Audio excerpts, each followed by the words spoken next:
आज हमारे पास आशीष गुप्ता की कहानी है, उन्हीं के शब्दों में, जो उनके YouTube वीडियो और लेखों से हमने ली है।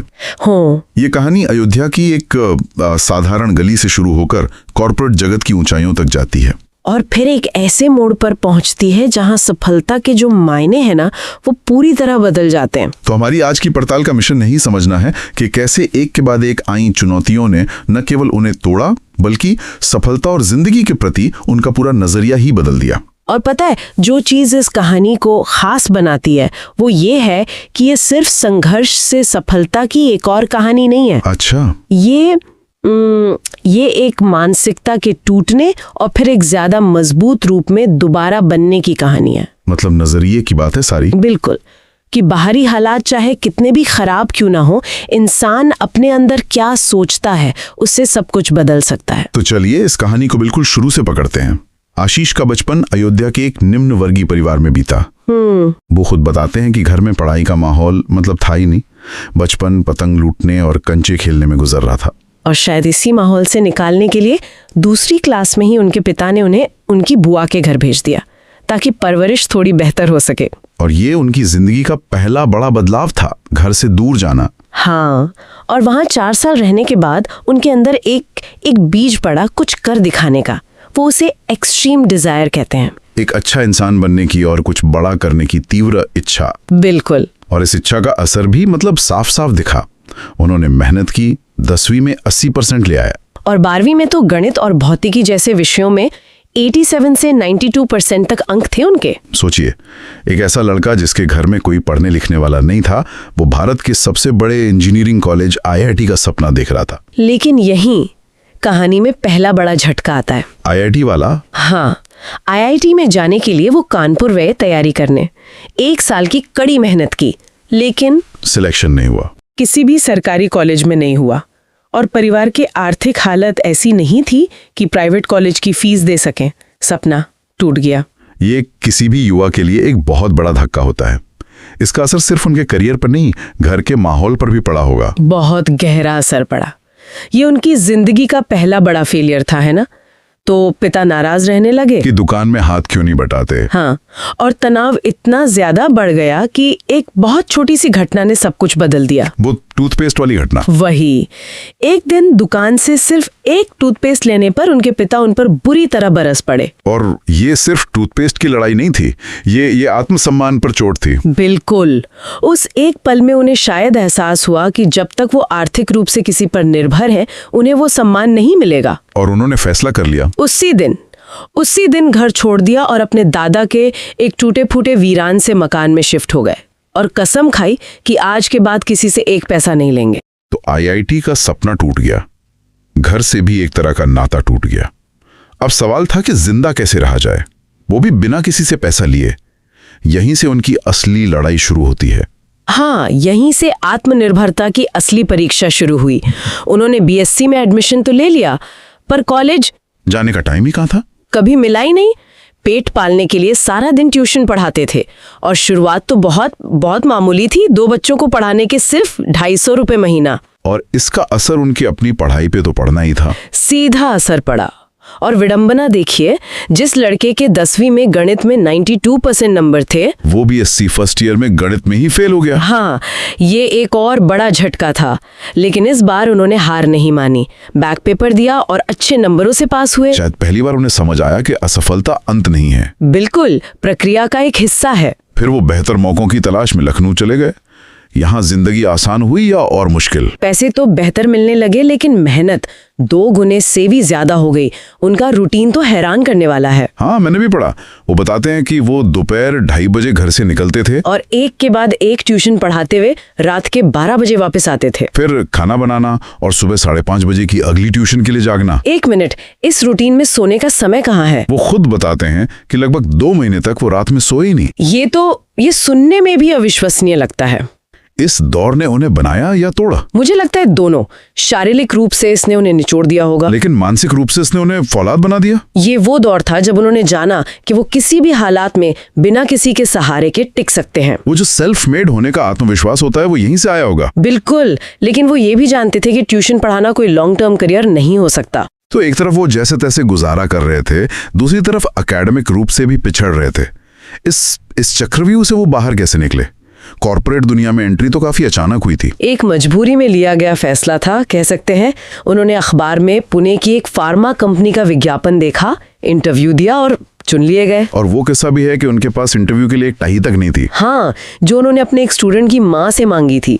ये दिखाता है कि वो किस स्थिति से निकलकर एक नई दुनिया में कदम रख रहे थे। और एक करियर स्विच उनके लिए कैसा रहा? बहुत अच्छा साबित हुआ। पुणे में ट्रेनिंग के बाद दिल्ली में पोस्टिंग हुई, फिर चंडीगढ़, फिर वापस लखनऊ। बड़ी कंपनियों में अच्छी सैलरी पर काम किया। और सिर्फ कुछ ही सालों में वो सब कुछ हासिल कर लिया जिसका सपना एक आम इंसान देखता है। हाँ, 2013 तक लखनऊ में उनका अपना 4 मंजिला मकान था, गाड़ी थी और एक क्या कहते हैं रेंटल इनकम का सोर्स भी बन गया था। यानी समाज की नजर में वो पूरी तरह सफल थे। लेकिन यहीं पर कहानी एक बहुत ही दिलचस्प मनोवैज्ञानिक मोड़ लेती है। ऐसा क्या हुआ कि जिस पैसे के लिए उन्होंने दिन रात एक कर दिया था, वही पैसा अब उन्हें बकवास लगने लगा? क्योंकि उनकी लड़ाई अभाव से थी। जब तक अभाव था, पैसा लक्ष्य था। जैसे ही अभाव खत्म हुआ, पैसे ने अपनी प्रेरक शक्ति खो दी। ये मैस्लो की हायरार्की ऑफ नीड्स जैसा है ना? बिल्कुल। जब आपकी बुनियादी जरूरतें यानी रोटी, कपड़ा और मकान पूरी हो जाती हैं, तो आप स्वाभाविक रूप से एक उद्देश्य की तलाश में निकल पड़ते हैं। तो ये एक तरह की अराइवल फैलेसी हुई। मतलब ये सोच कि एक लक्ष्य हासिल करते ही हमें स्थायी खुशी मिल जाएगी। और मंजिल पर पहुंचकर पता चलता है कि मन तो अब भी खाली है। हाँ, उन्होंने सफलता के सारे बॉक्स टिक कर दिए, घर, गाड़ी, पैसा, और फिर पाया कि मन में एक बेचैनी है। उन्हें महसूस हुआ कि ज्यादा पैसा कमाने का आइडिया पॉइंटलेस है। वो अब मानसिक शांति, रिश्ते और स्वास्थ्य को प्राथमिकता देना चाहते थे। बिल्कुल, लेकिन उन्हें अंदाजा भी नहीं था कि उनकी ये शांति कितनी बुरी तरह भंग होने वाली थी। और यहीं से कहानी के सबसे मुश्किल दौर की शुरुआत होती है। 2014 में उनकी दुनिया पलट गई। उनकी पत्नियों ने छोड़कर चली गई और उनके पूरे परिवार के खिलाफ दहेज उत्पीड़न का मामला धारा 498A दर्ज हो गया। और ये समझना होगा कि 498A कोई मामूली धारा नहीं है। ये एक नॉन बेलेबल और कॉग्निजेबल अपराध है। मतलब पुलिस बिना वारंट की गिरफ्तार कर सकती है। हाँ, और इस केस ने उन्हें पूरी तरह से हिला दिया। वो बताते हैं कि शुरुआत में वो पूरी तरह टूट गए थे। अपनी पत्नी को दिन में 100 बार फोन करते थे, सुलह की हर संभव कोशिश की। लेकिन जब कोर्ट में मध्यस्थता भी फेल हो गई और उनकी जमानत की अर्जी खारिज हुई, तो उन्हें 4 दिन जेल में बिताने पड़े। ये किसी भी इंसान के लिए, खासकर एक इज्जतदार कॉर्पोरेट नौकरी वाले के लिए, एक तोड़ने वाला अनुभव हो सकता था। पर उनके साथ कुछ उल्टा ही हुआ। बिल्कुल, ये विरोधाभासी लगता है, लेकिन उनके अपने शब्दों में जेल ने उन्हें तोड़ा नहीं बल्कि आजाद कर दिया। आजाद कर दिया? कैसे? उन्होंने वहां महसूस किया कि जिस चीज से वो सबसे ज्यादा डर रहे थे, सामाजिक अपमान, आजादी छिनना, वो हो चुका है। हाँ, तो जब आपका सबसे बड़ा डर हकीकत बन जाए तो फिर डरने के लिए कुछ बचता ही नहीं। तो ये एक तरह से एक्सपोजर थेरेपी का एक एक्सट्रीम रूप हो गया। डर का सामना करने से डर ही खत्म हो गया। हाँ, और इसी अनुभव ने उनकी मानसिकता को हमेशा के लिए बदल दिया। वो एक कोर्ट में कहते हैं, जेल जाना भी पड़े तो चले जाओ यार, क्या फर्क पड़ता है, पूरा का पूरा डर खत्म हो जाता है। और इसके बाद उन्होंने एक और भी ज्यादा चौंकाने वाला और रैडिकल फैसला लिया था। 8 साल तक कोर्ट की तारीखों पर न जाने का फैसला। हाँ, 2015 से 2023 तक उन्होंने केस को एक तरह से नजरअंदाज कर दिया। लेकिन क्या ये कानूनी तौर पर खतरनाक नहीं था? बहुत बड़ा जोखिम था। और यहीं पर हमें उनकी बदली हुई मानसिकता को समझना होगा। उनके लिए लड़ाई अब कोर्ट में नहीं, अपने दिमाग में थी। मतलब उन्होंने हिसाब लगाया कि वकीलों की फीस और सालों तक चलने वाले केस का जो मानसिक तनाव है, वो उस केस को जीतने की खुशी से कहीं ज्यादा है। हाँ, ये एक तरह का मनोवैज्ञानिक असहयोग था। मतलब उनके लिए असली आजादी कोर्ट से बरी होना नहीं था, बल्कि उस केस के डर से आजाद होना था। एकदम सही। उन्होंने अपनी सारी ऊर्जा और ध्यान एक नकारात्मक लड़ाई से हटाकर जीवन का एक नया अध्याय शुरू करने में लगा दी। और इस सब के बाद उन्होंने एक ऐसा कदम उठाया जिसकी शायद कोई उम्मीद भी नहीं कर सकता। एक सिंगल फादर के तौर पर एक बच्चे को गोद लेने का फैसला। हाँ, यही भी उनके नए जीवन दर्शन का ही एक हिस्सा था। भारत में बच्चा गोद लेने की प्रक्रिया, जिसे कारा संस्था रेगुलेट करती है, काफी जटिल है, खासकर एक सिंगल फादर के लिए। छोटे बच्चों के लिए तो वेटिंग लिस्ट 5-5 साल तक की होती है। हाँ, तो उन्होंने एक अलग रास्ता चुना। उन्होंने इमीडिएट प्लेसमेंट कैटेगरी को चुना। जिसमें 12 से 17 साल के बड़े बच्चे होते हैं जिन्हें आमतौर पर कोई जल्दी गोद नहीं लेना चाहता। और उन्होंने एक 12-13 साल के लड़के को चुना। लेकिन कहानी यही खत्म नहीं होती। जब उन्होंने उस बच्चे को चुना तो उसकी सेहत बहुत खराब थी। बिल्कुल, बच्चे को टीबी था, वजन बहुत कम था और पैर में इन्फेक्शन की वजह से वो ठीक से चल भी नहीं पाता था। ये जानना कि बच्चा बीमार है फिर भी उसे गोद लेने का फैसला करना, ये अपने आप में बहुत कुछ कहता है। बहुत कुछ। लेकिन आशीष को भरोसा था कि वो अच्छी देखभाल से उसे ठीक कर लेंगे। ये उनके जीवन के नए दर्शन से सीधे तौर पर जुड़ता है।